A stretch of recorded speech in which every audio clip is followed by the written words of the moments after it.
এই গরমে একদিন কিংবা দুদিনের ছুটিতে ঘুরতে যাওয়ার আদর্শ জায়গা হলো দীঘা।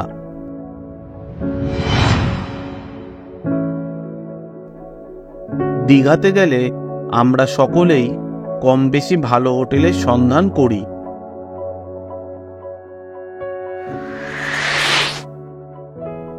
তাই এই পর্বটিতে আমরা হোটেল মর্নিং গ্লোতে আমাদের দুদিনের থাকার অভিজ্ঞতা আপনাদের সাথে শেয়ার করব। হোটেলে থাকার একদিনের খরচ কত, কি কি সুযোগ সুবিধা আছে এবং হোটেল বুকিংয়ের ফোন নাম্বারই বা কত, এই সকল তথ্য থাকছে আজকের এই পর্বটিতে।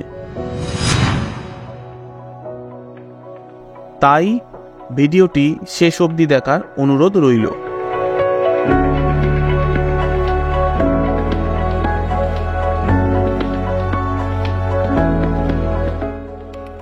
দীঘাতে এলে আমরা নিউ দীঘাতে থাকতেই বেশি পছন্দ করি,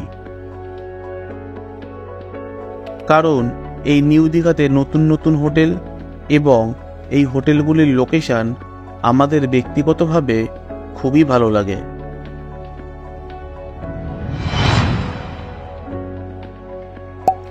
আমরা 2024 সালের ফেব্রুয়ারি মাসে দুদিনের জন্য এখানে এসেছিলাম। মর্নিং গ্লোতে আমাদের এইবারের থাকার অভিজ্ঞতা আপনাদের সাথে শেয়ার করব। প্রথমেই বলে রাখি, এটি কিন্তু কোনো পেড প্রমোশন নয়। এই হোটেলটি নিউ দীঘা রেলওয়ে স্টেশন থেকে মাত্র 1.5 কিলোমিটার দূরে অবস্থিত। টোটোতে সময় লাগে 5 মিনিটের মতন এবং টোটো ভাড়া জনপ্রতি 10 টাকা করে। দীঘার জাহাজবাড়ি থেকে এই হোটেলটির অবস্থান মাত্র 450 মিটার দূরে। হাঁটা পথে সময় লাগে 3 থেকে 4 মিনিটের মতন। এই হোটেলটি থেকে নিউ দীঘা সি বিচ মাত্র 10 মিনিট হাঁটা পথ। রুম থেকে ঢুকেই এখানে একটা বাথরুম আছে। বাথরুমটাকে দেখি, একটা বড় একটা আয়না রয়েছে, বেসিন রয়েছে, কিছু এখানে শ্যাম্পু আছে, শাওয়ার জেল, ময়শ্চারাইজার, সাবান আর একটা ডেন্টাল কিট এই রয়েছে। হ্যান্ড শাওয়ার রয়েছে, উপরে একটা শাওয়ার রয়েছে, গিজার রয়েছে।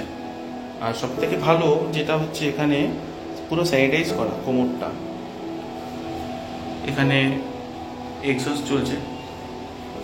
তবে এখানে কিন্তু একটা ড্রব্যাক লাগলো, এখানে একটা 3 পিনের প্লাগ নেই। যদি এখানে আপনারা ড্রায়ার নিয়ে আসেন, হেয়ার ড্রায়ার, তাহলে কিন্তু সেটা আপনারা এখানে বাথরুমে ইউজ করতে পারবেন না। তো এইবার আমরা ঘরে চলে আসি।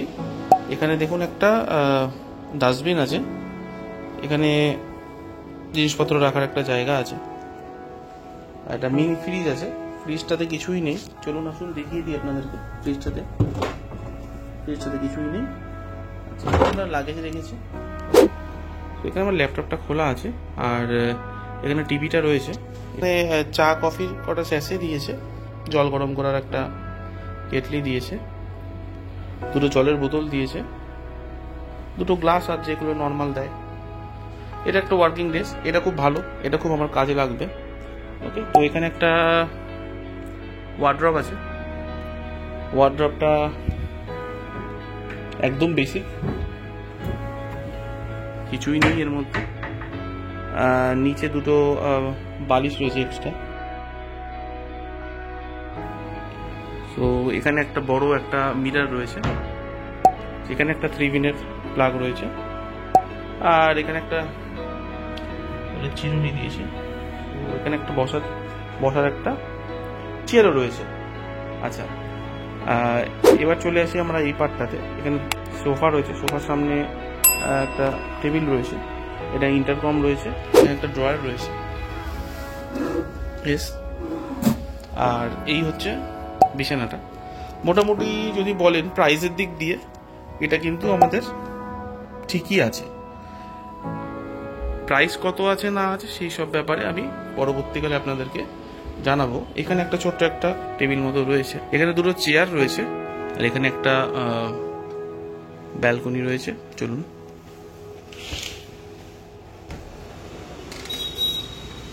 অনেকটাই ফার্স্ট ফ্লোরের মধ্যে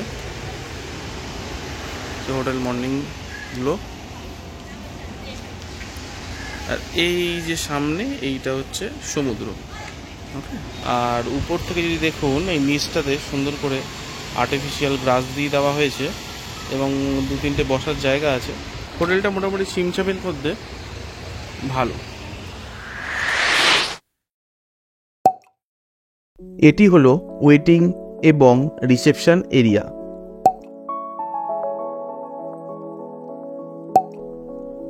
এই হলো আমাদের হোটেলের লবি এরিয়া। এই হোটেলটিতে লিফটের ব্যবস্থা আছে। এই হোটেলটিতে চেক ইনের সময় দুপুর 12টা এবং চেক আউট সকাল 10টার সময়। এটি হলো রেস্টুরেন্ট এরিয়া। এই রেস্টুরেন্টটির অ্যাম্বিয়েন্স কিন্তু খুবই সুন্দর ছিল। এটি খোলা থাকে সকাল 8টা থেকে রাত 10:30 অবধি। আমাদের ব্রেকফাস্ট কিন্তু রুম ট্যারিফের মধ্যে ইনক্লুড ছিল না। এটি হলো কমপ্লিমেন্টারি ব্রেকফাস্ট এরিয়া। আমরা শুধুমাত্র আপনাদের জন্য কমপ্লিমেন্টারি ব্রেকফাস্টের ভিডিওটি উপস্থাপনা করলাম। আসুন দেখে নিই আমরা কমপ্লিমেন্টারি ব্রেকফাস্টের মেনুতে আজ কি কি খাবার আছে। দেখুন, প্রথমে সেদ্ধ ডিম, পোহা, ইডলি, সাম্বার, ছোলার ডাল আছে, সুজির হালুয়া, লুচি আছে,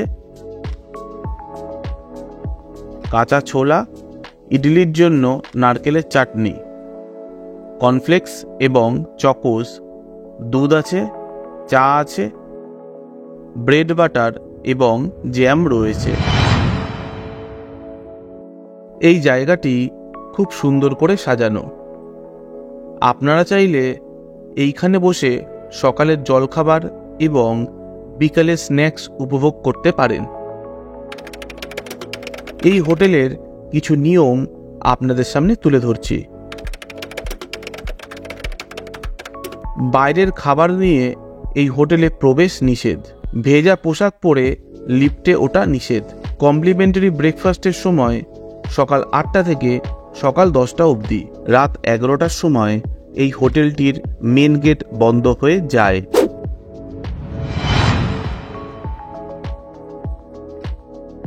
এই হোটেলটির রুফটপে একটি সুইমিং পুল আছে। এই সুইমিং পুলে বড়দের পাশাপাশি বাচ্চাদের স্নানের জন্য আলাদা জায়গা আছে। সুইমিং পুলটি খোলা থাকে সকাল 10টা থেকে রাত 8টা অবধি।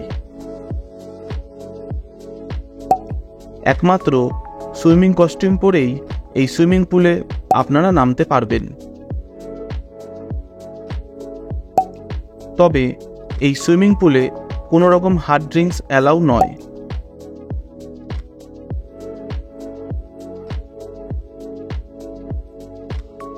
রাতের সুইমিং পুলটি মায়াবী আলোয় আলোকিত হয়ে ওঠে।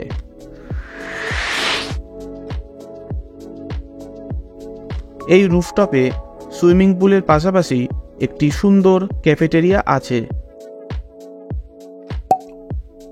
আপনারা চাইলে প্রিয়জনের সাথে একান্তে সময়ও কাটাতে পারবেন। এই হোটেলটিতে সুইট রুম অথবা এক্সিকিউটিভ রুম যদি কেউ বুকিং করেন তাহলে হোটেল থেকে কমপ্লিমেন্টারি ফ্রুট এবং স্ন্যাক্স প্রোভাইড করা হয়। আপনাদের এই হোটেলটা কবে হয়েছে? 1.5 বছর। আচ্ছা, আপনাদের হোটেলে কতগুলো রুম আছে? 49। সবগুলো রুম কি একই রকমই ক্যাটাগরির? ক্যাটাগরি 4টে ক্যাটাগরি। কি কি আছে? ডিলাক্স ডাবল বেড আছে, আর ডিলাক্স 4 বেড আছে, লাক্সারি প্রিমিয়াম আছে, সুইট রুম। আর যেগুলোর ভাড়া মোটামুটি সময় কিরকম থাকতে পারে? এটা ভেরি করে, হ্যাঁ, তাও মোটামুটি। অফ সিজনে ব্রেকফাস্ট নিয়ে 2200 টাকা করে স্টার ডিলাক্স ডাবল বেড, আর ব্রেকফাস্ট ছাড়া যদি নেয় সেটা 1800 টাকা হয়ে যাচ্ছে। আচ্ছা।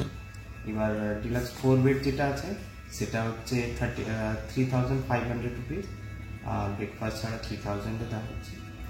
আর তাছাড়া প্রিমিয়াম আছে, লাক্সারি প্রিমিয়াম আর সুইট রুম আছে, ওই রকমই প্রাইস কিছুটা ভেরি করে। এগুলো সিজন সময় বাড়ে বা কমে। হ্যাঁ। আনম্যারিড কাপল কি আসতে পারে? আনম্যারিড আসতে হবে, কিন্তু অ্যাডাল্ট হতে হবে। কি করতে হবে তার জন্য? কি ডকুমেন্টস লাগবে? ডকুমেন্টস আধার কার্ড আর ভোটার কার্ড, ড্রাইভিং লাইসেন্স, যে কোনো একটা লাগলেই হবে, তাই তো? হ্যাঁ। ওকে, থ্যাংক ইউ।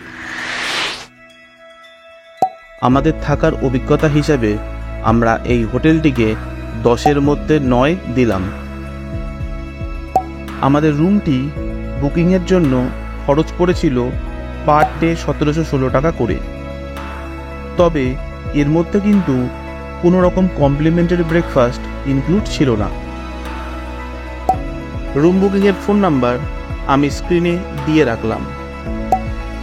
এছাড়াও দীঘার আরও কিছু হোটেলের ফোন নাম্বার আমি ডেসক্রিপশন বক্সে দিয়ে রাখলাম।